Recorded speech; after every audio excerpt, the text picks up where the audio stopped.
ni umukino wo kwishyura ugomba guhuza Amavubi y'u Rwanda na Mediterranean United ba Libya. Ni ikipe imaze amazi atarenga 5 itwaye igikombe cya Afrika kiba kiri imbere mu gihugu Chan. Yari igiye gukina n'imaze imyaka 15 itwaye igikombe cyo mu karere Sekafa 1999. Cyari igihugu cy'ijana 31 ku rutonde rw'akwezi rwa FIFA kigiye kwakira cya 32.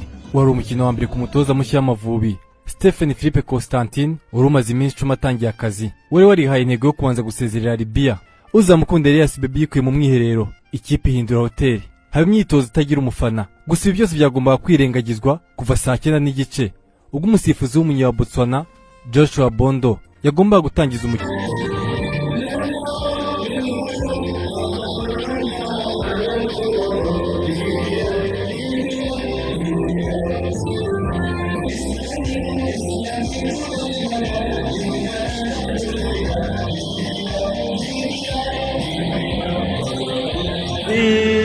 Igihugu cyacu uje imisozi ibiyaga n'ibirunga ngo byiduhetse gahoranisha. Reka tukurate tukuvuge bigwi wowe utubumbiye hamwe twese abanyarwanda uko watubyaye. Reka sugira singizwe iteka umezi imihigo Rwanda dukunda duhagurukiye kukwitangira w'amahoro asabe muraho tuguye wishire wizane mu byose urange n'ishakuruteye uhane umubano n'amahanga yose maze ishami nawe rigurusha.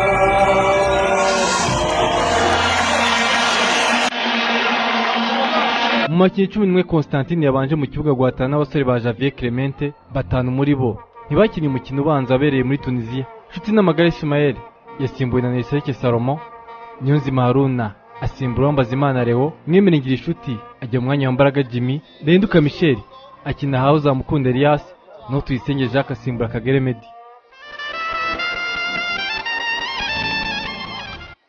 Amavubi yashoboraga gutanga ubutumwa hakiri kare y'umupira Renduka Michel yari by'umunyezamu wa Libya Mohamed Bashnish udaca hejuru gato y'izamu. Ku minota 38 ku mupira Tuyisenge yasubije inyuma agahereza Rusheshangoga Michel, uyu wari mu gikombe cy'isi cy'abatanye imyaka 17 mu 2011, yateye umupira ku mutwe wa Dadi Birori. Icyambere kiba kiranyoye, amakipe ajya kuruhuka.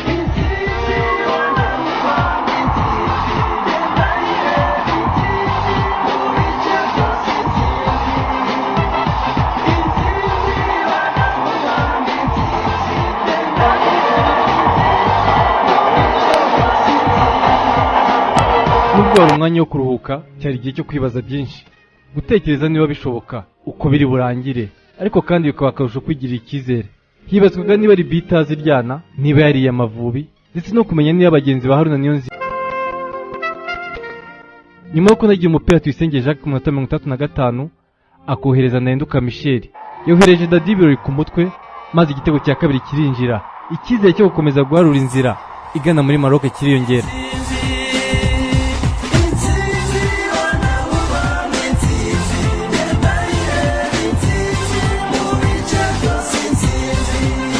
Nyuma bigaragaye ku ruhande rw'ubumoso rwa Libya hari inzira, Rusheshangoga yongeye kujya kwinoza, maze ku mupira wo ku mutwe Dadi Birori yinjiza igitego cya gatatu mu izamu ry'ikipe yatwaye igikombe cya Afrika muri Afrika y'Epfo.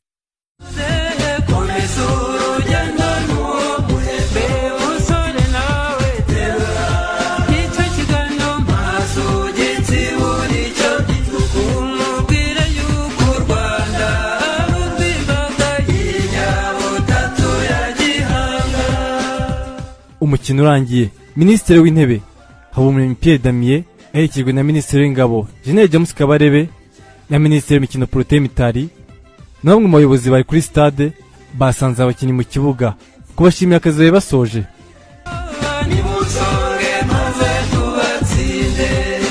ese niki cyafashije abasore baheruka gutsindira ku butaka bw'u Rwanda mu 2011 ubwo batsindaga Eritrea ibitego 3-1 bakabona iyi ntsinzi? Kapiteni Haruna Niyonzima.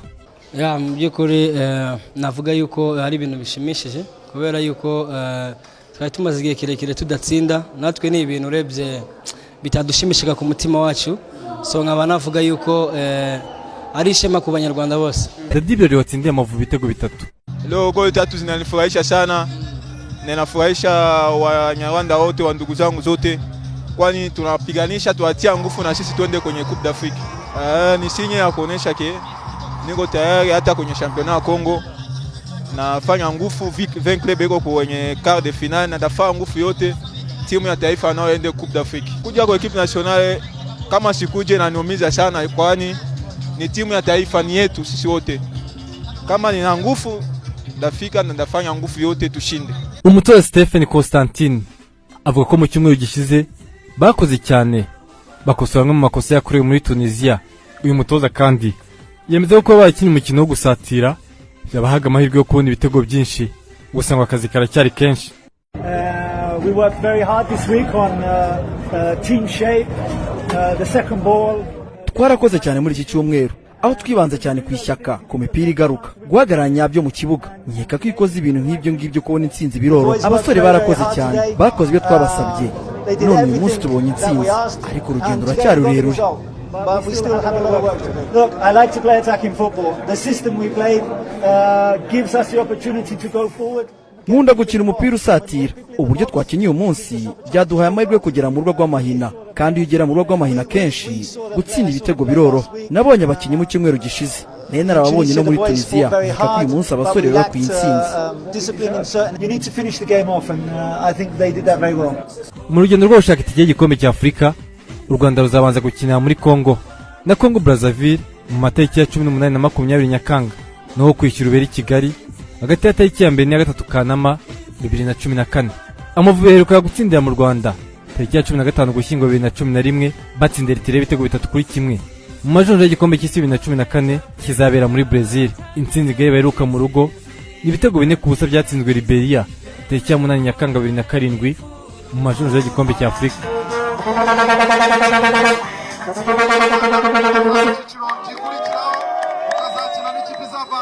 Namibia na Congo Brazzaville.